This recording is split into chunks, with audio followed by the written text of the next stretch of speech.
పార్టీకి బలమైన క్యాడర్ ఉందని సీఎం చంద్రబాబు నాయుడు స్పష్టం చేశారు. తెదేపా నూతన కార్యవర్గ ప్రమాణ స్వీకార కార్యక్రమంలో మాట్లాడిన ఆయన పార్టీ 44 ఏళ్ల ప్రయాణంలో ఎన్నో సంక్షోభాలు ఎదురవుతున్నా పసుపు జెండా పౌరుషం తగ్గలేదన్నారు.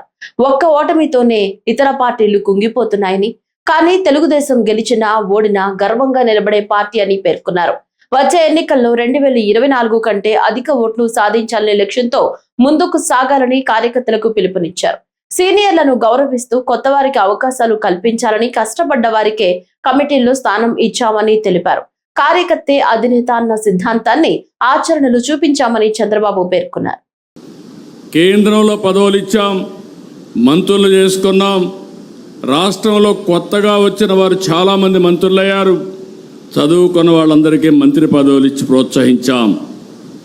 ఈరోజు రామ్మోహన్ నాయుడు గారు, బైరెడ్డి శబరి, రాజేషి లాంటి వాళ్ళ జాతీయ ప్రధాన కార్యదర్శిగా మనం నియామకం చేసుకున్నాం.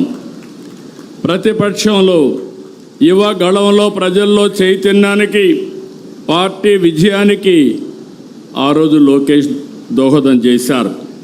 పార్టీ నిర్మాణం, ట్రైనింగ్ క్లాసులు సహా ప్రతి అంశంలో లోకేష్ చాలా కృషి చేశారు, నేను చూశాను.